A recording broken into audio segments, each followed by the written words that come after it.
যুবক যারা দুনিয়ায় নামাজ পড়ে নাই, বেনামাজি, সাজদা করে নাই, আল্লাহর পায়ে রুকু সাজদা করে নাই, এরা আল্লাহর পাও সাজদা দিতে চাইবো। বন্ধু আল্লাহকে সাজদা দেয়, পরিচিত মানুষ আল্লাহরে সাজদা দেয়। কত মানুষ তার চোখের সামনে আল্লাহরে সাজদা দেয়, কিন্তু সে সাজদা দিতে পারে না। পিঠ তার ব্যথা হয় না, মেরুদণ্ডের হাড্ডি তার ব্যথা হয় না, এত শক্ত হয়ে গেছে পিঠ, এই পিঠ ব্যথা কইরা সাজদা দিতে পারে না। চেষ্টা করে পিঠ ব্যথা করার লাগি, কিন্তু পিঠ ব্যথা হয় না, পিছনের দিকে উপর হয়ে পড়ে যায়। আল্লাহ পাক রব্বুল আলামিন দেখতেছেন এই মানুষগুলার অবস্থা, এরা চাইতেছে সাজদা দিত কিন্তু পারে না। এইবার কান্না করে করে চোখের পানির বদলে রক্ত জড়ায় দিবে। আল্লাহ তখন জিজ্ঞেস করবে, বান্দা তোরা কান্দো কেন? মালিক তোমারে সাজদা দিতে পারি না, এজন্য কান্না করি। আল্লাহ পাক বলবে, বান্দারি দুনিয়াতে তুই আমারে সাজদা দিছিলি নি? দুনিয়ায় আমার কদমে তুমি সাজদা দিছনি? দুনিয়ায় যদি আমার কদমে তুমি সাজদা দিতা, নামাজ পড়তা, আজকে হাসরের ময়দানও তুমি সাজদা দিতে পারতা। আজ আমি আল্লাহর কদমে শুধু তারাই সাজদা দিবে যারা দুনিয়ায় সাজদা দিছে। আজ আমি আল্লাহর কদমে শুধু তারাই সাজদা দিব যারা দুনিয়াতে সাজদা দিছে। দুনিয়ার জমিনে যাদের পিঠ ব্যথা হইছে নামাজে দাঁড়াইয়া, আজকে হাসরের ময়দানেও তাদের পিঠ ব্যথা হইব। দুনিয়ার জমিনে যারা নামাজে দাঁড়ায় পিঠ ব্যথা করে নাই, এদের আজকে পিঠ ব্যথা হইতো না। আল্লাহ পাক রব্বুল আলামিন কয়, বান্দা তোর কষ্ট হয় নাকি? বেনামাজিরা কইব, হ মালিক কষ্ট হয়। বন্ধু তোমারে সাজদা দেয়, পরিচিত কত মানুষ তোমারে সাজদা দেয়, কিন্তু আমি পারি না। আল্লাহ আমার তো কষ্ট লাগে। আল্লাহ পাক তখন বলবে, বান্দা তোর যেমন আজকে কষ্ট হয়, দুনিয়াতে তুই যখন সাজদা আমারে দিতি না, অথচ আমি মসজিদের মিনার থেকে তোরে ডাকতাম, ওই দিন তোর সাজদা না দেওয়া দেখে আমি আল্লাহর কলিজায় ব্যথা লাগতো। কারণ আমি তোমারে খুব আদর করে বানাইছি। মানুষ আল্লাহ বানাইছেন সবচেয়ে আদর করে। আসমান জমিন কুল কায়নাত আল্লাহ পাক আদেশ দিয়ে বানাইছেন, কিন্তু মানুষ বানাইতে, আসমান বানাইতে আল্লাহ কইছেন হও, হয়ে গেছে। জমিন বানাইতে আল্লাহ বলছেন হও, হয়ে গেছে। কিন্তু মানুষ বানাইবার সময় আল্লাহ, ও আব্দুর রহিম হও, হয়ে গেছি, এরকম না। আল্লাহ বলে, মানুষ বানাইতে খলাকতু বিয়াদাইয়া, এই মানুষকে আমি আদর করে নিজের হাতে বানাইছি। সুবহানাল্লাহ, আওয়াজ দেও। এত মায়া, এত মায়া তোমার আমার প্রতি আল্লাহর, এত মায়া। নিজের হাতে আল্লাহ মানুষ বানাইছে জাহান্নামে দেওয়ার জন্য নয়, নিজের হাতে আল্লাহ মানুষ বানাইছে জাহান্নামে পোড়ানোর জন্য নয়। এজন্য এই মানুষকে আল্লাহ পাক রব্বুল আলামিন জান্নাতের পথে চলার জন্য কত রকমের ব্যবস্থা করে রাখলো। যুগে যুগে আল্লাহ নবী পাঠাইলো, নবীদের দ্বারা জান্নাতের পথ আল্লাহ দেখায় দিল। হাত আমরা কোন পথে ব্যবহার করব, চোখ আমরা কোন পথে ব্যবহার করব, জবান আমরা কোন কাজে লাগাইব, পা আমরা কোন কাজে লাগাইব, যৌবন কোন পথে ব্যয় করব, প্রতিটা কাজ সকল যুগের নবীরা তারা হাতে কলমে দেখায় গেছেন। আল্লাহু আকবার, জোরে কও। যাতে করে আমার হাতটা জান্নাতি হয়, যাতে করে আমার চোখটা জান্নাতে যায়, যাতে করে আমার জবানটা জান্নাতে যায়, যাতে করে আমার দেহটা জান্নাতে যায়। এজন্য আল্লাহ পাক যেই মানুষে নিজের হাতে আদর করে বানাইছেন, এই মানুষ জান্নাতে কেমনে যাইব এই পথটা দেখাইবার লাগি ১০০ লক্ষ নবী দুনিয়া পাঠাইছো। এ আমার ভাইরা, বন্ধুরা, যুবক, এরপরে আল্লাহ পাক রব্বুল আলামিন কই শুধু তাই নয়, বান্দা তুই নামাজ পড়তি না, অথচ মসজিদের মিনার থেকে আমি আল্লাহ তোরে ডাকতাম। মুয়াজ্জিন ডাকে না, আমি আল্লাহ তোরে ডাকছি। মুয়াজ্জিন তো একটা মাউত মাত্র, মূলত আমি আল্লাহ ডাকছি। আল্লাহু আকবার, আল্লাহু আকবার, আমি আল্লাহ বড়। এ বান্দা তোর কাম ছোট, এ বান্দা তোর ঘুম ছোট, আমি আল্লাহ বড়। তোর বন্ধু ছোট, আমি আল্লাহ বড়, তোর ঘরের কাম ছোট, আমি আল্লাহ বড়। এইভাবে আমি আল্লাহ দিনও 5 বার তোমারে ডাকছি, 5 বার ডাকছি, এরপরও তুমি আমার ডাকে সাড়া দেও নাই, এরপরও তুমি আমার ডাকে সাড়া দেও নাই। অথচ আজান তোমার কানে গেফ হচ্ছে, প্রতিটা 5 ওয়াক্ত আজান তুমি কানে শুনছো, আমি আল্লাহ যে তোমারে ডাকতেছি এটা তুমি শুনছো, এরপরও তুমি আইতায় না। অথচ তোমার পাশে তোমার বন্দুক মসজিদে গেছে, তুমি দেখছো তোমার পাশেই লোকজন আমি আল্লাহর ডাকে মসজিদে আইছে, কিন্তু তুমি মসজিদে আইছো না। ওই দিন তোমার না আওয়াজ দেখেও আমি আল্লাহর কলিজায় বড় ব্যথা লাগছে। আজকে আমারে তুমি সেজদা দিতে পারো না, এজন্য তোমার যেমন ব্যথা। দুনিয়াতে তুমি যখন আমার সেজদা দিতাই না, তখন আমারও কলিজায় ব্যথা লাগতো। আমার নবী রহমতের নবী মেরাজে গেছেন, আল্লাহর সাথে কথা হইছে। উম্মে হানির ঘর থেকে মসজিদে আকসায় বাইতুল মুকাদ্দাসে আল্লাহ তার হাবিবরে দিলেন, বুরাকের পিঠে সওয়ার করায়া। রাসূলকে আল্লাহ পাক জিব্রাইলকে বলেন, জিব্রাইল আজান দাও। আদম নবী থেকে নিয়ে শেষ ঈসা নবী পর্যন্ত সবাই হাজির, আর আমার আপনার নবীর আল্লাহ প্রধান অতিথি বানায়া সবার পরে হাজির করছেন। এবার নবীজি যাওয়া মাত্রই আদম নবীর সাথে সব নবীর সাথে পরিচয় হইল। আল্লাহ বলতেছে, জিব্রাইল আজান দাও। এই মসজিদে 2 রাকাত নামাজ হইব, আর এই নামাজের ইমামতি করব আমার দোস্ত মুহাম্মদুর রাসূলুল্লাহ সাল্লাল্লাহু আলাইহি ওয়াসাল্লাম। সাথে সাথে জিব্রাইল আমিন আজান দেওয়া শুরু করলেন। আল্লাহু আকবার, আল্লাহু আকবার, আশহাদু আল্লা ইলাহা ইল্লাল্লাহ, আশহাদু আন্না বলি জিব্রাইল থেমে গেলেন। আল্লাহ জিজ্ঞেস করে, জিব্রাইল থামছো কেন? জিব্রাইল কয়, আল্লাহ আজানের মধ্যে কোন নবীর নাম নিব? আদম নবীও এই জায়গায়, নূহ নবীও এই জায়গায়, ইব্রাহিম খলিলুল্লাহ এই জায়গায়, সকল নবী একই জায়গায় জমা। আল্লাহ আজানের মধ্যে আমি কোন নবীর নাম নিব? আল্লাহ পাক কই, জিব্রাইল কি প্রশ্ন করছো? আমার দোস্তরে প্রধান অতিথি বানাইছি, ইমামতি করবে আমার দোস্ত, আর আজানের নাম নিবা তুমি কোন নবীর নাম? কি প্রশ্ন করছো? তাড়াতাড়ি আমার দোস্তের নাম কও। জোরে কও না সুবহানাল্লাহ। জিব্রাইল আমিন আমার আপনার নবীর নাম আজানে উচ্চারণ করলেন। এইবার আল্লাহ পাক বলে, সবাইকে যায় বলো মসজিদে কাতারবন্দি হওয়ার জন্য। নামাজ হবে 2 রাকাত, ইমামতি করবে আমার বন্ধু, সামনের কাতারে জলিলুল কদর পয়গম্বর, সবাই সামনের কাতারে, 1.25 লক্ষ নবী আজকে বাইতুল মুকাদ্দাসে। আল্লাহু আকবার। সম্মানিত ফেরেশতার ওই মসজিদে এত বড় জমাত বাইতুল মুকাদ্দাসে, রজব মাসের 26 তারিখ দিবাগত রাত। এই রাতে আল্লাহ রসুল মসজিদের সামনের কাতারে, আদম নবী ও নবীর সামনে দাঁড়ানো, ইব্রাহিম নবী ও নবীর সামনে দাঁড়ানো। রসুল বলেন, আমার লগেই দাঁড়ায় আছেন জিব্রাইল আমিন। আমি দেখতেছি জিব্রাইল একামত শুরু করে দিছে, অথচ ইমাম কে হবে কেউ জানে না। আল্লাহ রসুলও জানেন না ইমাম কেডা হইবে। একামত শেষ হয়ে গেছে, নবীজি মনে মনে ভাবতেছেন যে মনে হয় জিব্রাইল আজকে নিজেই ইমামতি করবে। ইমাম সাহেব কেডা কেউ তো জানে না। একামত শেষ হওয়ার পর রসুল বলতেছে, ভাই জিব্রাইল একামত তো শেষ, ইমাম সাহেব কই?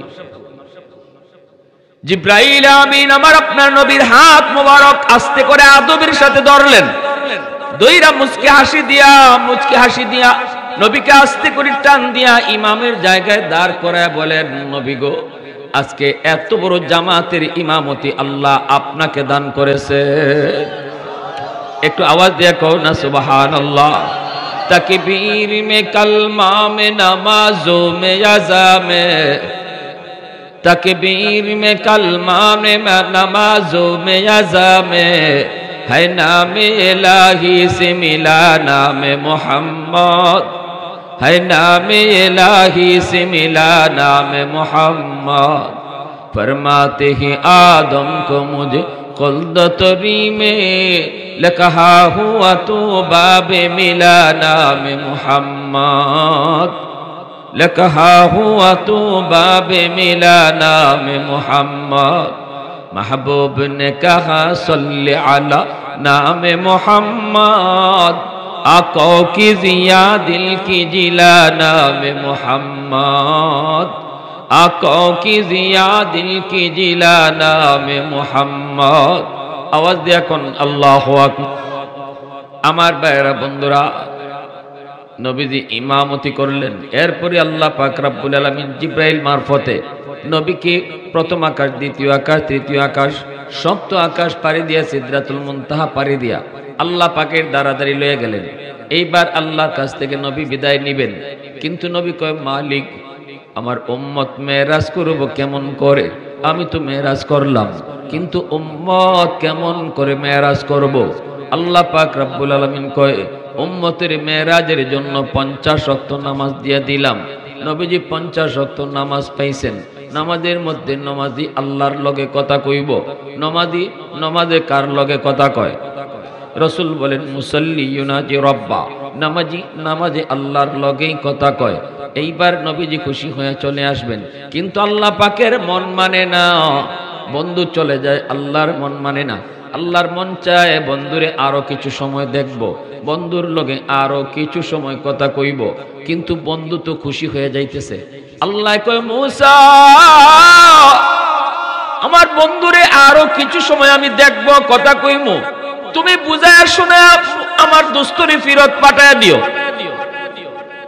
মূসা নবী কয় নবী গো 50 ওয়াক্ত উম্মতে পারবে না জান আপনি নামাজ কমায় নিয়ে আসেন নবীজি কয় হ নামাজ তো বেশি লাগে কমানো দরকার নবীজি চলে আসছেন আল্লাহ জিজ্ঞেস করে দোস্ত কেন আইছো নবী কয় মালিক নামাজ বেশি হয়ে গেছে উম্মতের জন্য আর একটু কমায় দাও আল্লাহ পাক কয় নেও দোস্ত 5 ওয়াক্ত কমায় দিলাম 50 থেকে যদি 5 কমানো হয় কত থাকে 45 ওয়াক্ত নামাজ নিয়ে নবী আবার আসেন কিন্তু আল্লাহর তখনও মন মানে না আল্লাহ তখনও মূসা নবীরে কয় মূসা আমার দোস্তরে আবার ফেরত দিও আমি আরো মন জুড়ায় দেখব দোস্তর লগে মন বইরা কথা কইব মূসা নবী কয় না গো নবী আরো কমান নবী আবার আসলেন আল্লাহ কয় দোস্ত কেন আইছো নবী কয় মালিক কমাও আল্লাহ কয় নাও আরো 5 কমাইলাম এইবার 45 থেকে 5 গেলে কত থাকে 40 ওয়াক্ত নিয়ে আল্লাহর নবী চলে আসবেন আল্লাহ কয় মূসা আবারও দোস্তরে ফেরত পাঠাও এইভাবে আল্লাহ পাক নবীরে 9 বার নিলেন আর আনলেন 9 বারে 5 করে 45 কমাইলেন প্রশ্ন হলো আল্লাহ যদি 45 ওয়াক্তই কমাবেন তাহলে একবারেই তো কমাইতে পারতেন 9 বার কেন নিলেন আনলেন এর একটাই জবাব কমায়া নামাজ কমাইছে অল্প অল্প করে 5 করে কমাইয়া বন্ধুরে 9 বার নিত আনত যেন বন্ধুরে দেখে আর কথা কয় সুবহানাল্লাহ একবারে কমাই দিলে তো দুষ্ট চলে যাইব এজন্য একটু কমায়া 5 করে কমাইছেন যাতে নামাজ কমানোর উসিলায় দুষ্ট বারবার আয় আর দুস্তর লগে কথা হয় সুবহানাল্লাহ এই 5 লইয়া আল্লাহ নবী যখন আইতেছেন 45 কমাইলিছেন এখন রইছে 5 লইয়া চলে আসবেন তখনও আল্লাহ মূসা নবীরে কয় মূসা দুস্তরে আবার বুঝাইয়া ফিরত পাঠিয়ে দিও যখন মূসা নবী কয় নবী গো 5 ওয়াক্তও পারতো না আমার উম্মত 2 ওয়াক্তই পারছে না আপনার উম্মতে 5 ওয়াক্তও পারতো না কমান আমার আপনার নবী কয় ভাই মাফ চাই আমি আর কও না খেলে আমি আর যাইতাম না আমার শরম করে কারণ যতবার গেছি আল্লাহ 5 করে কমাইছে কয় কইরা এখন রইছে কত 5 এখন 5 নিয়ে যদি গিয়া কই আল্লাহ কমাও এখন আল্লাহ যদি আগের মতই 5 কমায় দেয়া দেয় তাইলে আমার থাকেনি ভাই আমি আর যাইব না মূসা নবী কয় না গো নবী যান আল্লাহ আমারে মেসেজ পাঠাইছে আপনারে ফেরত পাঠাইতাম অতএব পুরস্কার কিছু না কিছু আছে কিছু না কিছু আল্লাহ দিব যান তবে এখন যে যাবেন গেলে পরে যদি আল্লাহ জিজ্ঞেস করে দোস্ত কেন আইছো আপনি কইবেন মালিক এতবার আইছি আমি কইছি কেন আইছি এখন আমি কইতাম না তুমি কও কেন আইছি কারণ অন্তরের খবর জানেন কে জোরে কোকা অন্তরের খবর জানেন আল্লাহ আল্লাহু আলিমুম বিদাতিস সুদূর অন্তরের খবর জানেন কে? নাকি দয়াল বাবাই, খাজা বাবা, জটাশা, ল্যাংটাশা? কোনো বাবাই মনের খবর জানে না। মনের খবর জানেন শুধুমাত্র কে? এই আকীদা সহি আছে তো? যদি এখানে বেজাল দেখে নামাজ পড়ে লাভ নেই। কেউ যদি মনে করে আল্লাহ যেমন মনের খবর জানে আমার হিসাবেও জানে, তাইলে এখানেই নামাজ বাতিল। ঠিক না নি? আল্লাহ যা পারেন কোন মানুষ তা পারে না। প্যারে হাত আল্লাহ পাক জিজ্ঞেস করে, দোস্ত কেন আইছো? নবী কয়, আমি কইতাম না, আপনি কইন কেন আইছি? এতক্ষণ তো আমি কইছি ওই কেন আইছি। আল্লাহ পাক কুদরতি মুস্কি হাসি দিয়ে আল্লাহ কয়, দোস্ত 5 ওয়াক্ত নামাজ তোমার উম্মতের জন্য বেশি কষ্ট হবে না। আমি আল্লাহ বলতেছি 5 ওয়াক্ত নামাজ তেমন কষ্ট হবে না। যাও তুমি উম্মতের জন্য 5 ওয়াক্ত নামাজ লইয়াই যাও। কিন্তু দোস্ত আইসো যখন, তাহলে শোনো একটা সুসংবাদ দেই, তোমার উম্মতের নামাজ পড়ানোর জিম্মাদারি এটাও আমি আল্লাহ নিলাম। আমি মসজিদের মিনার থেকে ডাক্কা ডাক্কা তোমার উম্মতের নামাজ পড়ায়া নিমু। সুবহানাল্লাহ, আওয়াজ দেখো। আর যদি 5 ওয়াক্ত নামাজ পড়িলা 50 ওয়াক্তের সওয়াব দিমু। পড়ব 5 ওয়াক্ত, সওয়াব দিমু 50 ওয়াক্ত। এজন্য এই মসজিদের মিনার থেকে মুয়াজ্জিন তোমারে আমারে ডাকে না যুবক। মসজিদের মিনার থেকে মূলত আল্লাহ তোমারে ডাকতেছে, আমারে ডাকতেছে। আল্লাহ ডাকতেছে, বান্দা আয়, আয় বান্দা আয়। কারে তুই সময় দেস? আমি আল্লাহ না তোর প্রকৃত বন্ধু, আমি তোর উত্তম বন্ধু। ইয়া আইয়ুহাল ইনসান মা গাররাকা বিরাব্বিকাল কারীম। কে তোরে ভুলায় দিল? দয়ালু মালিক থেকে কে তোরে ভুলায় দিল? তোর মার পেটে তো কেউ ছিল না, শুধু ছিলাম আমি আল্লাহ তোর পাশে। আল্লাহু আকবার, জোরে কর। দুনিয়া আসার লগে লগে তোর মায়ের বুকে আমি তোর খানা ফাটায় দিছি। এই বুকের দুধ বেশি গরমও না, বেশি ঠান্ডাও না। আমি জানি তুই ঠান্ডা পারবি না, গরমও পারবি না। এজন্য তোর খানা আমি পাঠাইছি তুই দুনিয়ায় যাওয়ার আগে। এরপরে তোর দাঁত ছিল না, সময় মতো দাঁত দিয়েছি। এই দাঁতের শক্তি ছিল না, সময় মতো শক্তি দিছি। হাত ছিল, ধরার ক্ষমতা ছিল না, আমি তোর সময় মতো হাতে শক্তি দিছি। পা ছিল, হাঁটার ক্ষমতা ছিল না, আমি তোর পায়ে সময় মতো শক্তি দিছি হাঁটার। এ বান্দা ক কোন জিনিসটা আমি সময় মতো তোরে দেই নাই? আল্লাহু আকবার, জোরে কও। এজন্য তো আমি আল্লাহ রব। রব তো বলা হয় এমন এক সত্তাকে যিনি টাইম মতো, সময় মতো যা চাওয়ার যা দরকার সব যিনি দেয়, তিনি হলেন রব। আল্লাহকে বান্দা বল, বল কোন জিনিসটা আমি তোরে সময় মতো টাইম মতো দিলাম না? সব তো আমি তোরে টাইম মতো দিলাম। যখন তোর কেউ ছিল না তখন ছিলাম আমি। এখন তোর সব হয়ে গেছে, পর হয়ে গেছে আমি। আজকে তোর বন্ধু বড় হয়ে গেল, আজকে তোর দোকান বড় হয়ে গেল, আজকে তোর দুনিয়ার কাম বড় হয়ে গেল, আমি আল্লাহ ছোট হয়ে গেলাম। অথচ আমি তোরে ডাকতেছি, আয় বান্দা আয়, আমার কদমে সেজদা দিয়ে যা। জানোস নি দিনে 5 বার যদি সেজদা দিতি তোরে আমি কি করতাম, কি পুরস্কারটা দিতাম জানোস নি?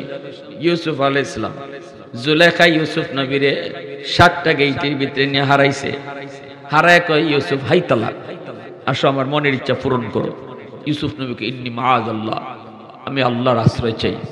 জুলেখা কয়, আল্লাহর মুখ দেখে লিতেছি। কই এই শোকেসের উপরে একটা ছোট্ট মূর্তি আছিল, এই মূর্তির মুখটা জুলেখা কাপড় দিয়ে ঢাকি লাইছে। দেখে কই দে দেখো ভগবানের মুখ দেখি লাইছি। আর ইউসুফ নবী কয়, তুমি তো আস্তা বলদা, তোমার তারসিরা, তোমার ভগবানের মুখ দেখা যায় কিন্তু আমার খুদার মুখ দেখা যায় না। ইউসুফ নবী দিছেন দৌড়, আল্লাহ তুমি আমারে বাঁচাও। দরজা পর্যন্ত গেছেন, অত মোটা তালা লাগাইল, আল্লাহ সাথে সাথে তালা খুলে দিয়ে দিছে। দ্বিতীয় দরজাত গেছেন দৌড় দিয়া, আল্লাহ তালা খুলে দিছে। ইউসুফ নবী যাইন আর দরজা খুলে, যাইন আর দরজা খুলে। অথচ 7টা গেইটে মোটা মোটা তালা আর চাবি জুলেখার কুচো, কিন্তু এই তালা খুলে দিছেন কে? ওয়াল্লাযীনা জাহাদু ফীনা লানাহদিয়ান্নাহুম সুবুলানা। আল্লাহ বলে তুমি গুনাহ থেকে বাঁচার লাগি চেষ্টা করো, যেখানে আটকে যাইবা এই গানো আমি আল্লাহ পথ খুলে দিব। এটা আল্লাহর কথা, আল্লাহর ওয়াদা। তুমি আমি প্রতিজ্ঞা করি আল্লাহরে পাওয়ার লাগে, প্রতিজ্ঞা করি রমজান মাসের রোজা আমি রাখবো, নিয়ত করে লাও, ফাক্কা ইরাদা করো, আল্লাহ আমি রমজানের রোজা রাখবো, আমার গ্যাস্ট্রিকের সমস্যা, আমার এই সমস্যা সেই সমস্যা, যত সমস্যাই থাকুক আমি রোজা রাখবো, ফাক্কা ইরাদা করো। আল্লাহ কয় যখন ইরাদা করে তুমি আগাইবা তখন আমি আল্লাহ রোজা রাখা তোমার লাগি সহজ করে দিলাম, তোমার লাগি কঠিন মনে হইব কিন্তু আমি সহজ করে দিব যদি তুমি নিয়ত করো, ইরাদা করো শক্ত। আর তুমি যদি প্রথমেই নিয়ত করো না, আরে আমার দ্বারা হইতো না, আমি পারতাম না, আমার দ্বারা হইতো না, আমি শেষ, তাইলে তো তোমার নিয়তই সহি হইছে না। অত না খেলেই ইউসুফ নবী দৌড় দিয়ে 7টে গেটের বাইরে গেছেন, এমনি জুলেখার জামাই হাজির। জুলেখার জামাইয়ের সামনে দুইজন, জুলেখার জামাই কই ঘটনা কি? জুলেখা বিপদে পড়ে গেছে, জামাইয়ের সামনে তো দোষী হয়ে জায়গা, ইউসুফ নবীর উপরে দোষ দিলাইছে, কয় ইউসুফ দোষী। ইউসুফ আলাইহিস সালাম কয় আমি না, তোমার বউ দোষী জুলেখা। এখন জুলেখা কয় ইউসুফ দোষী, ইউসুফ কয় জুলেখা দোষী। এখন দোষী কেডা? এই অবস্থায় জুলেখার জামাই কেমনে দোষী কেডা বাইর করতো?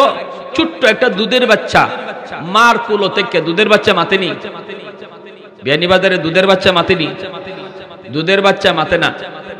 এই দুনিয়ায় 3টা দুধের বাচ্চা মার কুলো থেকে কথা কইছে, এর মধ্যে 2টা দুধের বাচ্চার কথা আল্লাহ কোরআনে বলছেন, আরেকটা দুধের বাচ্চার কথা নবী তার হাদিসে বলছেন। 2টা দুধের বাচ্চা যারা মার কুলো থেকে কথা কইছে আল্লাহ কোরআনে তাদের ঘটনা কইছেন। এর ভিতরে একজন হলেন হযরত ঈসা আলাইহিস সালাম, মা মরিয়মের কুলে থেকে বলছেন ইন্নী আব্দুল্লাহ আতানিয়াল কিতাব ওয়া জাআলানি নবিয়্যা, এই হলেন ঈসা আলাইহিস সালাম। আর আরেকজন হইল ইউসুফ নবীর পক্ষে যে দুধের বাচ্চাটা সাক্ষী দিছিল, আল্লাহ কোরআনে সূরা ইউসুফের মধ্যে কথা বলছেন। এই দুধের বাচ্চায় কয় ও আরেকটা দুধের বাচ্চা, হাদিসে বুখারী শরীফে আসছে, বনি ইসরাইলের একজন বহুত বড় আল্লাহর বুজুর্গ ছিল, বহুত বড় আল্লাহওয়ালা ছিল, ইনি জঙ্গলে থাকতো, জঙ্গলে থাকতো। ওনার উপরে একটা অপবাদ দিছিল এলাকার মানুষে, মূলত এটা মিথ্যা অপবাদ। মা কুলে বাচ্চা, বাচ্চা লই আইছে, মা কইতেছে এই বাচ্চার বাপ হইল হুজুর পিসাব, অথচ হুজুরে কিছু জানেই না। এই মহিলা অন্যায় করে পেটে বাচ্চা আনছে এই মেয়েটায়। তখন ওই দেখা যায় এলাকার মানুষে পিসাবরে গিয়ে হামলা করছে। উনি কয় আমি দোষী না। কয়তে আমরা কেমনে কো? মহিলা নিজে কইতেছে তুমি দোষী। উনি কয় না আমি দোষী না, যদি তোমরা বুঝতে চাও চলো দুধের বাচ্চারে জিগাই। ওর কুলের দুধের বাচ্চা কেমনে কইব তার বাপ কেডা? তুই আল্লাহর ওলি। ইনি গিয়া কইছিল, জুরাইজ তার নাম, গিয়া কইছিলেন কত আব্বা কেডা, আঙ্গুলো গুতা দিছেন পেটের মাঝে আঙ্গুল দিয়া, সাথে সাথে দুধের বাচ্চার জবান খুলে গেছে। এই দুধের বাচ্চা হয়ে উঠছে আমার বাপ হইল অমুক রাখাল, হে ছাগল রাখালি করে, হে হইল আমার বাপ। এই 3টা দুধের বাচ্চার ঘটনা, 2টা কোরআনে একটা হাদিসে। এই দিকে ইউসুফ আলাইহিস সালামের পক্ষে যে সাক্ষীটা দিল, দুধের বাচ্চা কয় আপনি দেখুন ইউসুফের জামা সামনে সিরা না পিছে সিরা? যদি সামনে সিরা থাকে তো ইউসুফ দোষী, আর পিছে যদি সিরা থাকে জুলেখা দোষী। ইউসুফ বাস্তা চাইছেন আর জুলেখা জামা ধরে টান দিছে, বোঝা গেল জুলেখা দোষী। সিরা কোনবাই দেখুন, দেখা যায় ওই জুলেখার জামাই প্রথম নম্বর হচ্ছে আশ্চর্য হয়েছে দুধের বাচ্চা কেমনে কথা কয়। এরপর আবার দুধের বাচ্চা কেডা দোষী আর কেডা নির্দোষ এই কথা কয় না, দোষ আর দোষী বাইর করার লাগি পথ দেখাই দিছে। ইবা একবাও ফাইলিবা কেডা দোষী আর কেডা নির্দোষ, জামা তালাশ করে দেখে পিছে সিরা। অতএব ইউসুফ আলাইহিস সালাম নির্দোষ আর জুলেখা দোষী, ঠিক না? ইউসুফ আলাইহিস সালাম এখানে মুক্ত হইলেন, কিন্তু জুলেখা এরপরও জেলও দিছে। জেলও থাকলা, এই দেশের অর্থমন্ত্রী হইলা, খাদ্যমন্ত্রী হইলা, দুর্ভিক্ষ গেল, ইনারে খাদ্যমন্ত্রী বানাই দিল বাদশাহ। আর লাইন ধরে ধরে মানুষে তিনি আটা দিতেছেন, 5 কেজি করে আটা দিন, সবাই মাথা পিছে 5 কেজি আটা নিতেছে। দেশে দুর্ভিক্ষ, অভাব চলছে। এই অবস্থা একটা যুবক ইউসুফ নবীর সামনে কয় আমারে 10 কেজি দেওয়ান লাগবো। ইউসুফ আলাইহিস সালাম এখন সবাইরে দিতেছি মাথা পিছে 5 কেজি, তোমারে কেন 10 কেজি? কথা কইলে 15 কেজি দেওয়ান লাগবে। ইউসুফ আলাইহিস সালাম এখন আরে কোন ব্যাপার, তোমারে যদি একাই যদি 15 কেজি দেইতে এত মানুষে কেমনে সামলাইমো? কইলে 20 কেজি দিতে হইব। কথা কইলে খালি ফাঁস মারায়। ইউসুফ আলাইহিস সালামের ঘটনাটা কি কও না? কয় হুজুর আপনি যদি আমার পরিচয় পান তাইলে 10 কেজি আর 20 কেজি না, আমি যা চাইমু তাই দিবা। ইউসুফ নবী কোন তুমি কেডা? কয় মনে পড়েনি জুলেখার অপবাদ থেকে বাঁচাইছিল একটা ছোট দুধের বাচ্চায় আপনার পক্ষে সাক্ষী দিয়া মনে পড়েনি? দেখেন তো ইউসুফ আলাইহিস সালাম, হ্যাঁ মনে পড়ে, একটা দুধের বাচ্চার সাক্ষীতে আমি নির্দোষ প্রমাণিত ইসলাম। কই সেই দুধের বাচ্চাই আজকে আমি যুবক। ইউসুফ আলাইহিস সালাম খুশিতে তার বুকও জড়ায় ধরছেন, আর কইছেন যাও বাইতুল মাল থেকে যা মন চায় তা নেও, তোমার লাগে দরজা খোলা। সাথে সাথে আল্লাহ জিব্রাইলকে পাঠাইছে, ইউসুফ তোমার পক্ষে সাক্ষী দিছে একবার, দেলাইছো দরজা খুললিয়া বাইতুল মালের, আমার আখিরি নবীর উম্মত দিনও 5 বার আমি আল্লাহরে সাক্ষী দিব নামাজ পড়িয়া। যারা আমারে 5 বার নামাজ পড়িয়া সাক্ষী দিব, আমার পক্ষে সাক্ষী দিব, খাও তারার লাগে আমি জান্নাতের কতটা দরজা খোলা রাখছি। সুবহানাল্লাহ। আওয়াজ দিয়ে এখন আরো জোরে এখন আওয়াজ দিয়া। প্যারে হাজিরিন, এজন্য আল্লাহ পাক রব্বুল আলামিন ওই কথা কইব, বান্দা আজকে তুই আমারে সেজদা দিতে পারবি না, কারণ দুনিয়াতে তুই সেজদা দেস নাই।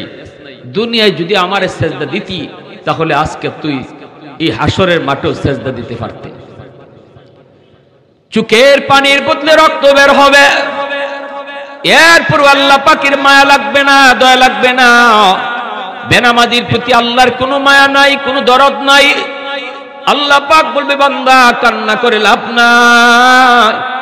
দুনিয়া যদি একবার তুই কান্তি, চোখের এক ফোঁটা পানি ফেলাইতি, আমি আল্লাহ দয়া কইরা তোরে আমার রহমতের কুলে টান্না নিতাম। হাসরের মাঠে কান্না করলে আমি আল্লাহ দয়া দেখাই না। হাসরের মাঠ দয়া দেখানোর জায়গা না, দয়া দেখাইবার জায়গা ছিল দুনিয়ার জগৎ। ওয়াজ মাহফিল করাইলো, এলাকার মানুষেরা তুই ওয়াজে বসলি না, আসলি না। ওয়াজে বইসা যদি একটা কথা শুনতি, অথবা নিয়ত করতি, মালিক আর নামাজ ছাড়বো না, আমি তোর এই দিলের কথাটা, আমি তোর কথাটা শুনতাম। আল্লাহু আকবার জোরে কও। আমি তোর দিলের কথাটা শুনতাম, কেউ শুনতো না, আমি শুনতাম। বান্দা কিন্তু ওয়াজ মাহফিল কইরা তোরে বইতে পারলো না, মাইকের আওয়াজ গেল, তুই আসলি না। উলামায়ে কেরাম তোরে ডাকলো, দাওয়াতু তাবলীগ ওয়ালারা তোরে ডাকলো, আল্লাহর ওলিরা তোরে ডাকলো, কত ভাবে তোরে ডাকা হলো, কিন্তু কোনো কথাই তোর কানে আসলো না। আমার ডাকও তুই শুনলি না। অতএব আজকে কান্না করে লাভ নাই। বান্দা খুযুহু ফাগুল্লুহু সুম্মাল জাহিমা সাল্লু সুম্মা ফি সিলসিলাতিন যারউহা ৭০ যিরাআন ফাসলুকু। এরে ৭০ গজ জিঞ্জির দিয়া বাঁধো, তারপরে জাহান্নামে নিক্ষেপ করো। আল্লাহ পাক বেনামাজিদেরকে এভাবে জাহান্নামে ফালাই দিব। আর দুনিয়ার জমিনে যেই যুবক 5 ওয়াক্ত নামাজ ঠিক মতো পড়ছরে, শক্তি থাকা অবস্থায় মসজিদে আইছো, বুড়া বয়সে যখন মসজিদে আইতে পারতায় না, ঘরের মধ্যে তুমি নামাজ পড়া লাগবো, মাথা ঘুরায়, কোমরে ব্যথা, হাঁটুতে ব্যথা, ভয় হয়। এই অবস্থায় আমি আল্লাহ তোমারে ঘরে বসাইয়া মসজিদে জামাতের সওয়াব দিমু। ইল্লাল্লাযীনা আমানু ওয়া আমিলুস সালিহাত ফালাহুম আজরুন গায়রু মামনুন। পবিত্র কোরআনের সূরাতুত তিনের মধ্যে আল্লাহ 4টা কসম খায় কইছে, গায়ে শক্তি থাকতে যারা মসজিদে আইছো, যেদিন গায়ে শক্তি থাকতো না, মসজিদে আইতে পারবা না, ঘরে নামাজ পড়া লাগবে, ওই দিন ঘরে পড়লো আল্লাহ মসজিদে জামাতের সওয়াব দিব। তাহলে গায়ে শক্তি থাকতে মসজিদে আওয়া দরকার আছে না নাই? যারা আইবো এরা যখন মারা যাইব, তখন আল্লাহ কইব, নাম কা নাওমাতিল আরুস, তুমি ঘুমাও। কি জাত ঘুমাও? দামান বাসর ঘরে, নতুন জামাই নতুন দামান বাসর ঘরে যে ভাই ঘুমায়, কেউ তারে ডাকে না। আল্লাহ কইব, নমাজি বান্দা বান্দিরে আমি আল্লাহ মরণ দেই না, তাদেরকে মরণ নামক ঘুম পাড়াইয়া দেই, তৃপ্তি মিটে ঘুম, কেউ তোমারে ডাকবে না। আল্লাহ কেন এই কথা কইছে? কারণ কইছে, দেখো বান্দা, দুনিয়াতে নামাজের লাগি তোমার তৃপ্তি মিটে ঘুম হইছে না। জোহরের পরে খানা খাইয়া ঘুমাইছো, কোন সময় আসরে আজান হয়ে যায়, এই টেনশনে তোমার ঘুম কম হইছে। এশার নামাজ পড়ে ঘুমাইছো, কখন ফজর আজান হয়ে যায়, এই টেনশনে রাত্রে ঘুমও তোমার কম হইছে। বান্দা, এটা আমি আল্লাহ দেখছি। এজন্য আজকে তোমার মরণ না, তুমি আজকে তৃপ্তি মিটায় ঘুমাও, কেউ তোমারে ডাকবে না, নামাজের জন্য আর উঠতে হবে না। সুবহানাল্লাহ। ফেরেশতারা কবরের মধ্যে যায়া নামাজি বান্দা বান্দিরে এভাবে আস্তে করে হাতে হাতে তুলবো, ও আল্লাহর বান্দা উঠো উঠো উঠো, এই হাত দিয়া আদবের সাথে ফেরেশতারা তুলবো। তখন হাদিস শরীফে রাসূল কয়, নামাজি বান্দার বান্দি তারা ফেরেশতাদের ডাক শুনে কবরে উঠবো।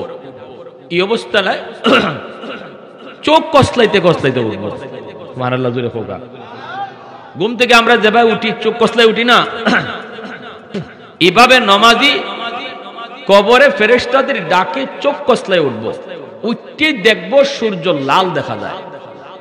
সে মনে মনে ভাববে, হায় রে আমার নামাজে কাজা হয়ে যেতেছে, আসরের নামাজ কাজা হয়ে যেতেছে, আমার সূর্য যদি ডুবে যেতেছে, সূর্য যদি ডুবে যেতেছে, সে যে কবরে আছে, আলমে বরজখে আছে, এটা তার ইয়াদ থাকতো না। কারণ দুনিয়াতে নামাজের পাগল আছিল, কখন আজান হইব মসজিদে আইতো।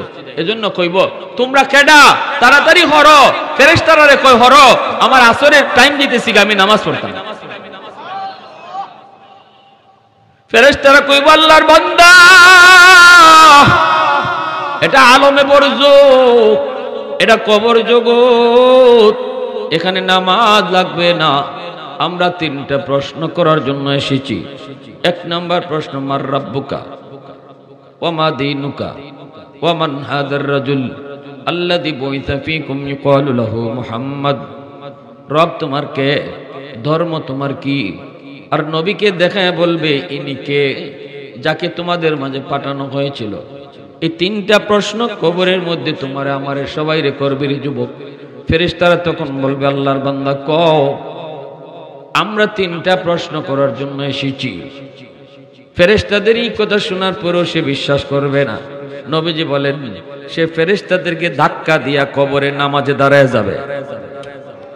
ধাক্কা মেরে, ধাক্কা দিয়ে, দাউলি ফৌসাল্লি, তো সারো আমারে, সারো ফৌসাল্লি, সে নামাজে দাঁড়ায় গেছে।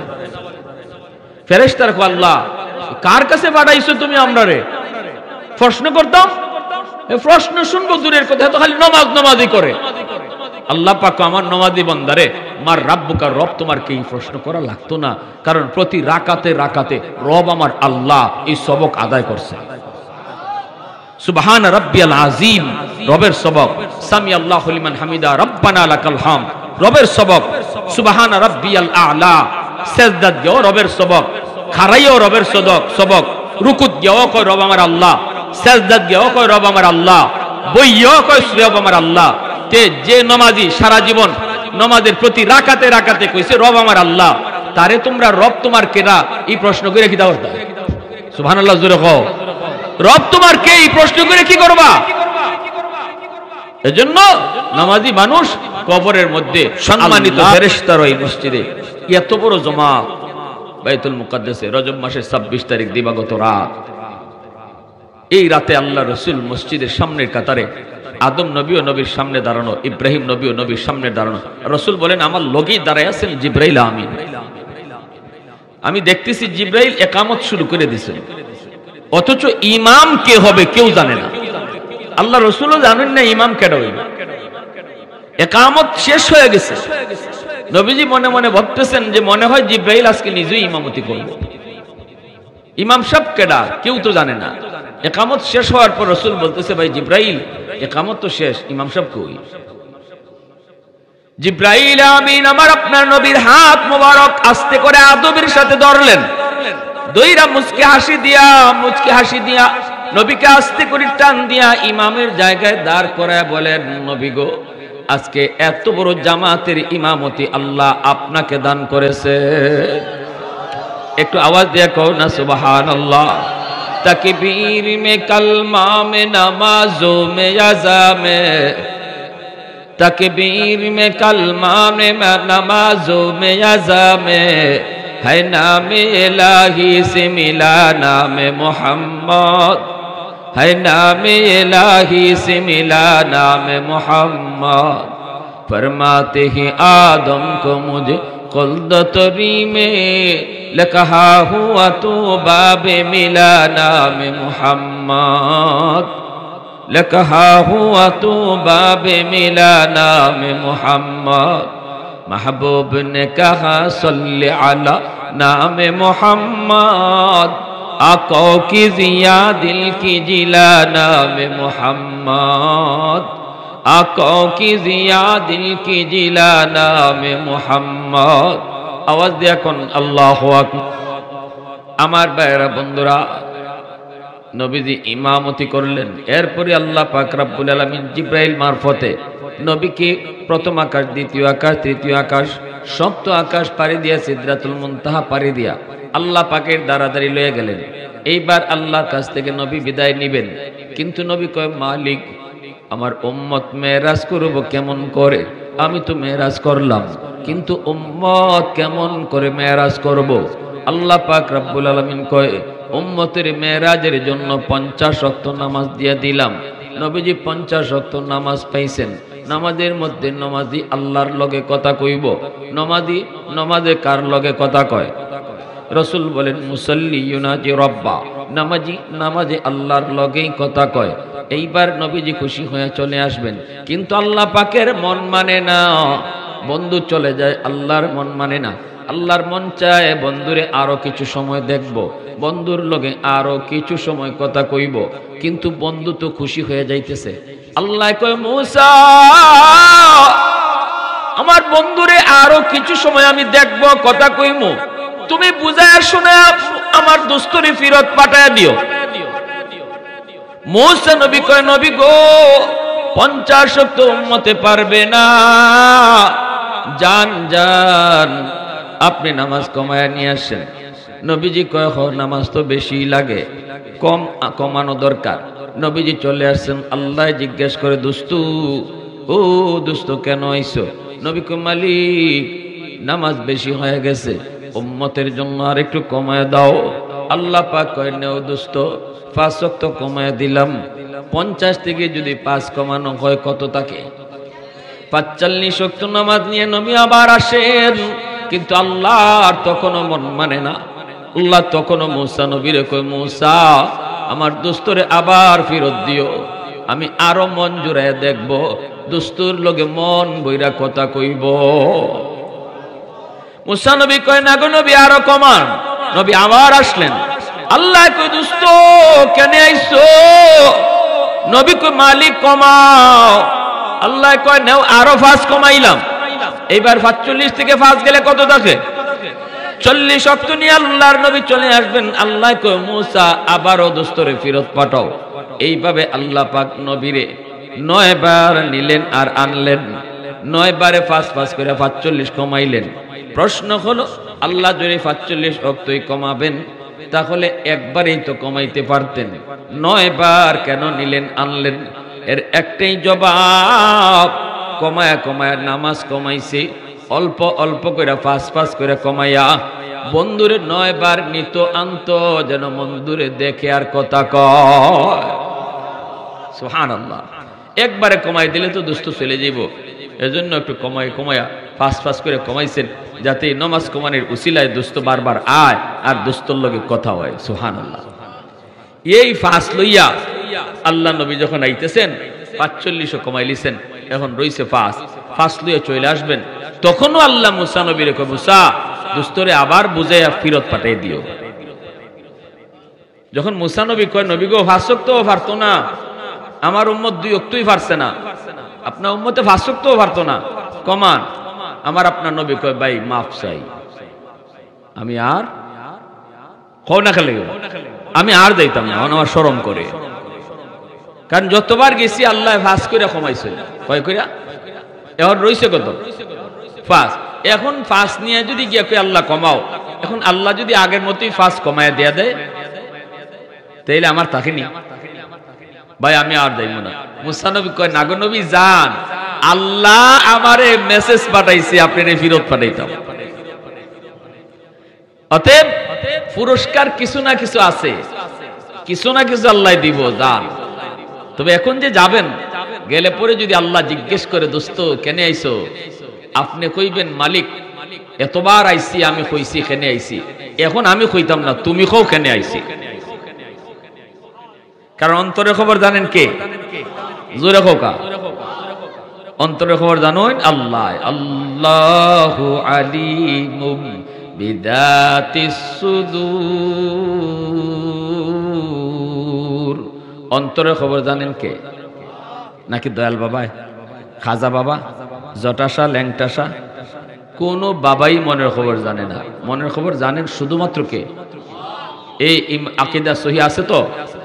যদি এখানে বেজাল দেখে নামাজ পড়ে লাভ নেই। কেউ যদি মনে করে আল্লাহ যেমন মনের খবর জানে আমার হিসাবেও জানে, তাইলে এখানেই নামাজ বাতিল, ঠিক না নি? আল্লাহ যা পারেন কোন মানুষ তা পারে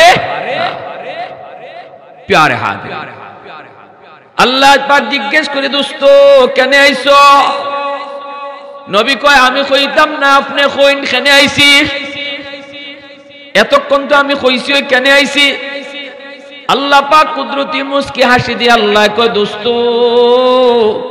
5 ওয়াক্ত নামাজ তোমার উম্মতের জন্য বেশি কষ্ট হবে না আমি আল্লাহ বলতেছি 5 ওয়াক্ত নামাজ তেমন কষ্ট হবে না যাও তুমি উম্মতের জন্য 5 ওয়াক্ত নামাজ লইয়াই যাও কিন্তু দোস্ত আইছো যখন তাহলে শোনো একটা সুসংবাদ দেই তোমার উম্মতের নামাজ পড়ানোর জিম্মাদারি এটাও আমি আল্লাহ নিলাম আমি মসজিদের মিনার থেকে ডাক্কা ডাক্কা তোমার উম্মতের নামাজ পড়ায়া নিমু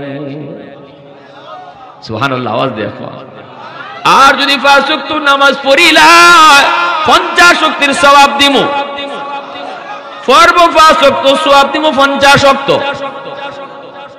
এজন্য এই মসজিদের মিনার থেকে মুয়াজ্জিন তোমারে আমারে ডাকে না যুবক মসজিদের মিনার থেকে মূলত আল্লাহ তোমারে ডাকতেছে আমারে ডাকতেছে আল্লাহ ডাকতেছে বান্দা আয় আয় বান্দা আয় কারে তুই সময় দেস আমি আল্লাহ না তোর প্রকৃত বন্ধু আমি তোর উত্তম বন্ধু ইয়া আইয়ুহাল ইনসান মা গাররাকা বিরাব্বিকাল কারীম কে তোরে ভুলায় দিল দয়ালু মালিক থেকে কে তোরে ভুলায় দিল তোর মার পেটে তো কেউ ছিল না শুধু ছিলাম আমি আল্লাহ তোর পাশে আল্লাহু আকবার জোরে কর দুনিয়া আসার লগে লগে তোর মায়ের বুকে আমি তোর খানা ফাটায় দিছি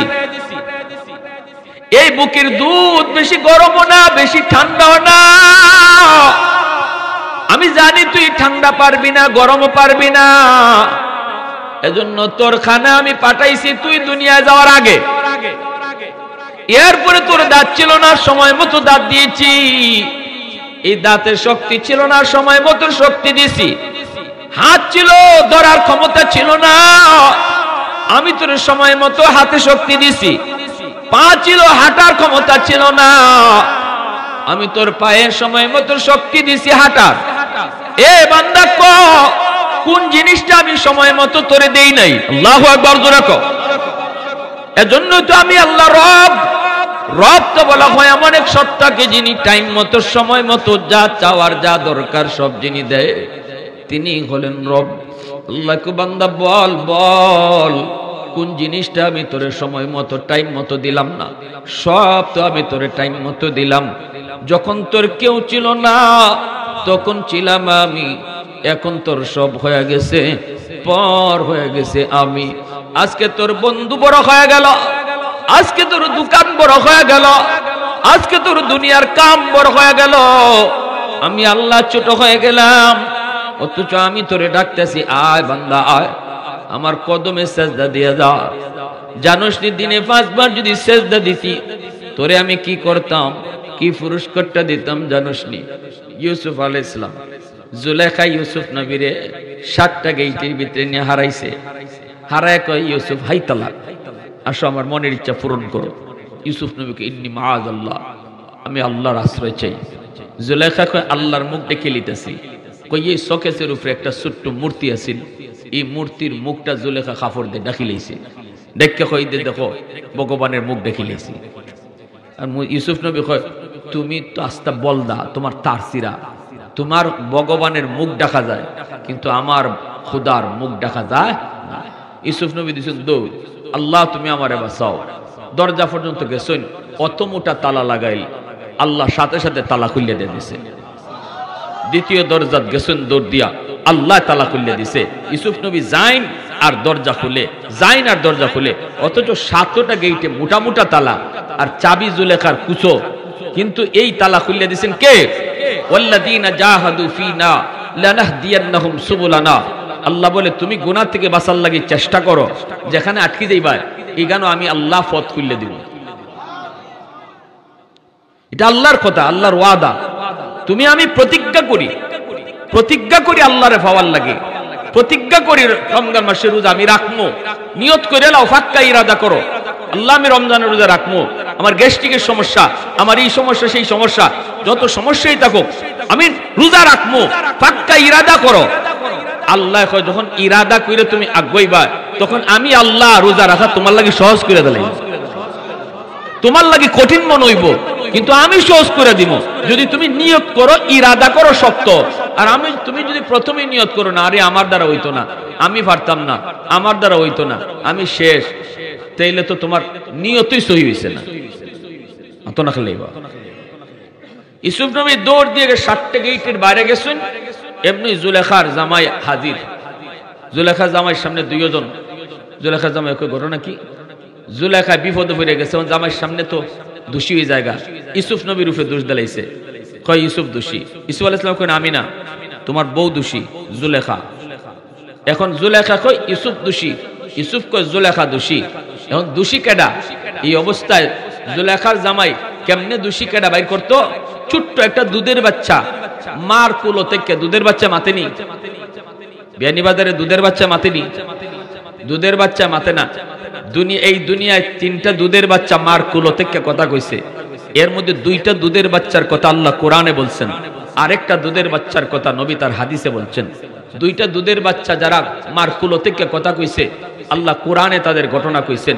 এর ভিতরে একজন হলেন হযরত ঈসা আলাইহিস সালাম, মা মরিয়মের কুলে থেকে বলছেন ইন্নী আব্দুল্লাহ আতানিয়াল কিতাব ওয়া জাআলানি নবিয়্যা, এই হলেন ঈসা আলাইহিস সালাম। আর আরেকজন হইল ইউসুফ নবীর পক্ষে যে দুধের বাচ্চাটা সাক্ষী দিছিল, আল্লাহ কোরআনে সূরা ইউসুফের মধ্যে কথা বলছেন। এই দুধের বাচ্চায় কয় ও আরেকটা দুধের বাচ্চা, হাদিসে বুখারী শরীফে আসছে, বনি ইসরাইলের একজন বহুত বড় আল্লাহর বুজুর্গ ছিল, বহুত বড় আল্লাহওয়ালা ছিল। ইনি জঙ্গলে থাকতো, জঙ্গলে থাকতো। ওনার উপরে একটা অপবাদ দিছিল এলাকার মানুষে, মূলত এটা মিথ্যা অপবাদ। মা কুলে বাচ্চা, বাচ্চা লই আইছে, মা কইতেছে এই বাচ্চার বাপ হইল হুজুর পিসাব, অথচ হুজুরে কিছু জানেই না। এই মহিলা অন্যায় করে পেটো বাচ্চা আনছে এই মেয়েটায়। তখন ওই দেখা যায় এলাকার মানুষে পিসাবরে গিয়ে হামলা করছে। উনি কয় আমি দোষী না। কয়তে আমরা কেমনে কো? মহিলা নিজে কইতেছে তুমি দোষী। উনি কয় না আমি দোষী না, যদি তোমরা বুঝতে চাও চলো দুধের বাচ্চারে জিগাই। ওর কুলের দুধের বাচ্চা কেমনে কইব তার বাপ কেডা? তুই আল্লাহর ওলি। ইনি গিয়া কইছিল, জুরাইজ তার নাম, গিয়া কইছিলেন কত আব্বা কেডা? আঙ্গুল গুতা দিছেন পেটের মাঝে আঙ্গুল দিয়া, সাথে সাথে দুধের বাচ্চার জবান খুলে গেছে। এই দুধের বাচ্চা হয়ে উঠছে আমার বাপ হইল অমুক রাখাল, হে ছাগল রাখালি করে, হে হইল আমার বাপ। এই 3টা দুধের বাচ্চার ঘটনা, 2টা কোরআনে, একটা হাদিসে। এইদিকে ইউসুফ আলাইহিস সালামের পক্ষে যে সাক্ষীটা দিল দুধের বাচ্চা কয় আপনি দেখুন ইউসুফের জামা সামনে সিরা না পিছে সিরা? যদি সামনে সিরা থাকে তো ইউসুফ দোষী, আর পিছে যদি সিরা থাকে জুলেখা দোষী। ইউসুফ বাস্তা চাইছেন আর জুলেখা জামা ধরে টান দিছে, বোঝা গেল জুলেখা দোষী। সিরা কোনবাই দেখুন, দেখা যায় ওই জুলেখার জামাই প্রথম নম্বর হচ্ছে আশ্চর্য হয়েছে দুধের বাচ্চা কেমনে কথা কয়। এরপর আবার দুধের বাচ্চা কেডা দোষী আর কেডা নির্দোষ এই কথা কয় না, দোষ আর দোষী বাইর করার লাগি পথ দেখাই দিছে। ইবা একবাও ফাইলিবা কেডা দোষী আর কেডা নির্দোষ। জামা তালাশ করে দেখে পিছে সিরা, অতএব ইউসুফ আলাইহিস সালাম নির্দোষ আর জুলেখা দোষী, ঠিক না? ইউসুফ আলাইহিস সালাম এখানে মুক্ত হইলেন, কিন্তু জুলেখা এরপরও জেল দিছে। জেল থাকলা এই দেশের অর্থমন্ত্রী হইলা, খাদ্যমন্ত্রী হইলা, দুর্ভিক্ষ গেল, ইনারা খাদ্যমন্ত্রী বানাই দিল বাদশাহ। আর লাইন ধরে ধরে মানুষে তিনি আটা দিতেছেন, 5 কেজি করে আটা দিন, সবাই মাথা পিছে 5 কেজি আটা নিতেছে। দেশে দুর্ভিক্ষ, অভাব চলছে। এই অবস্থা একটা যুবক ইউসুফ নবীর সামনে কয় আমারে 10 কেজি দেওয়ান লাগবো। ইউসুফ আলাইহিস সালাম এখন সবাইরে দিতেছি মাথা পিছে 5 কেজি, তোমারে কেন 10 কেজি? কথা কইলে 15 কেজি দেওয়ান লাগবো। ইউসুফ আলাইহিস সালাম এখন আরে কোন ব্যাপার, তোমারে যদি একাই যদি 15 কেজি দেইতে এত মানুষে কেমনে সামলাইমো? কইতেইলে 20 কেজি দিতে হইব। কথা কইলে খালি ফাঁস মারায়। ইউসুফ আলাইহিস সালামের ঘটনাটা কি কও না? কয় হুজুর আপনি যদি আমার পরিচয় পান তাইলে 10 কেজি আর 20 কেজি না, আমি যা চাইমু তাই দিবা। ইউসুফ নবী কোন তুমি কেডা? কয় মনে পড়েনি জুলেখার অপবাদ থেকে বাঁচাইছিল একটা ছোট দুধের বাচ্চায় আপনার পক্ষে সাক্ষী দিয়া, মনে পড়েনি দেখেন তো? ইউসুফ আলাইহিস সালাম হ্যাঁ মনে পড়ে, একটা দুধের বাচ্চার সাক্ষীতে আমি নির্দোষ প্রমাণিত ইসলাম। কয় সেই দুধের বাচ্চাই আজকে আমি যুবক। ইউসুফ আলাইহিস সালাম খুশিতে তার বুকে জড়ায় ধরছেন আর কইছেন যাও বাইতুল মাল থেকে যা মন চায় তা নেও, তোমার লাগে দরজা খোলা। সাথে সাথে আল্লাহ জিব্রাইলকে পাঠাইছে, ইউসুফ তোমার পক্ষে সাক্ষী দিছে একবার, দেলাইছো দরজা খুললিয়া বাইতুল মালের। আমার আখিরি নবীর উম্মত দিনও 5 বার আমি আল্লাহরে সাক্ষী দিব নামাজ পড়িয়া। যারা আমারে 5 বার নামাজ পড়িয়া সাক্ষী দিব, আমার পক্ষে সাক্ষী দিব, কও তারার লাগে আমি জান্নাতের কতটা দরজা খোলা রাখছি। সুবহানাল্লাহ আওয়াজ দিয়ে এখন আরো জোরে এখন আওয়াজ দিয়া। প্যারে হাজিরিন, এজন্য আল্লাহ পাক রব্বুল আলামিন ওই কথা কইব, বান্দা আজকে তুই আমারে সেজদা দিতে পারবি না, কারণ দুনিয়াতে তুই সেজদা দেস নাই। দুনিয়ায় যদি আমারে সেজদা দিতি তাহলে আজকে তুই এই হাসরের মাঠেও সেজদা দিতে পারতি। চোখের পানির বদলে রক্ত বের হবে, এরপর আল্লাহ পাকের মায়া লাগবে না, দয়া লাগবে না। বেনামাজির প্রতি আল্লাহর কোনো মায়া নাই, কোনো দরদ নাই। আল্লাহ পাক বলবে, বান্দা কান্না করে লাভ নাই। দুনিয়া যদি একবার তুই কান্তি, চোখের এক ফোঁটা পানি ফেলাইতি, আমি আল্লাহ দয়া কইরা তোরে আমার রহমতের কুলে টান্না নিতাম। হাসরের মাঠে কান্না করলে আমি আল্লাহ দয়া দেখাই না। হাসরের মাঠ দয়া দেখানোর জায়গা না, দয়া দেখাইবার জায়গা ছিল দুনিয়ার জগৎ। ওয়াজ মাহফিল করাইলো, এলাকার মানুষেরা তুই ওয়াজে বসলি না, আসলি না। ওয়াজে বইসে যদি একটা কথা শুনতি অথবা নিয়ত করতি, মালিক আর নামাজ ছাড়বো না, আমি তোর এই দিলের কথাটা, আমি তোর কথাটা শুনতাম। আল্লাহু আকবার জোরে কও। আমি তোর দিলের কথাটা শুনতাম, কেউ শুনতো না, আমি শুনতাম। বান্দা কিন্তু ওয়াজ মাহফিল কইরো তোরে বইতে পারলো না, মাইকের আওয়াজ গেল, তুই আসলি না। উলামায়ে কেরাম তোরে ডাকলো, দাওয়াতু তাবলীগ ওয়ালারা তোরে ডাকলো, আল্লাহর ওলিরা তোরে ডাকলো, কত ভাবে তোরে ডাকা হলো, কিন্তু কোনো কথাই তোর কানে আসলো না। আমার ডাকও তুই শুনলি না। অতএব আজকে কান্না করে লাভ নাই। বান্দা খুযুহু ফাগুল্লুহু সুম্মাল জাহিমা সাল্লু সুম্মা ফি সিলসিলাতিন যারউহা ৭০ যিরাআন ফাসলুকু। এর ৭০ গজ জিঞ্জির দিয়া বাঁধো, তারপরে জাহান্নামে নিক্ষেপ করো। আল্লাহ পাক বেনামাজিদেরকে এভাবে জাহান্নামে ফালাই দিব। আর দুনিয়ার জমিনে যেই যুবক 5 ওয়াক্ত নামাজ ঠিক মতো পড়ছরে, শক্তি থাকা অবস্থায় মসজিদে আইছো, বুড়া বয়সে যখন মসজিদে আইতে পারতায় না, ঘরের মধ্যে তুমি নামাজ পড়া লাগবো, মাথা ঘুরায়, কোমরে ব্যথা, হাঁটুতে ব্যথা, ভয় হয়। এই অবস্থায় আমি আল্লাহ তোমারে ঘরে বসাইয়া মসজিদে জামাতের সওয়াব দিমু। ইল্লাল্লাযীনা আমানু ওয়া আমিলুস সালিহাত ফালাহুম আজরুন গায়রু মামনুন। পবিত্র কোরআনের সূরাতুত তিনের মধ্যে আল্লাহ 4টা কসম খায় কইছে, গায়ের শক্তি থাকতে যারা মসজিদে আইছো, যেদিন গায়ের শক্তি থাকতো না, মসজিদে আইতে পারবা না, ঘরে নামাজ পড়া লাগবে, ওই দিন ঘরে পড়লো আল্লাহ মসজিদে জামাতের সওয়াব দিব। তাহলে গায়ের শক্তি থাকতে মসজিদে আওয়া দরকার আছে না নাই? যারা আইবো এরা যখন মারা যাইব তখন আল্লাহ কইব, নাম কা নাওমাতিল আরুস, তুমি ঘুমাও। কি জাত ঘুমাও? দামান বাসর ঘরে নতুন জামাই, নতুন দামান বাসর ঘরে যে ভাই ঘুমায়, কেউ তারে ডাকে না। আল্লাহ কইব, নমাজি বান্দা বান্দিরে আমি আল্লাহ মরণ দেই না, তাদেরকে মরণ নামক ঘুম পাড়াইয়া দেই, তৃপ্তি মিটায় ঘুম, কেউ তোমারে ডাকবে না। আল্লাহ কেন এই কথা কইছে?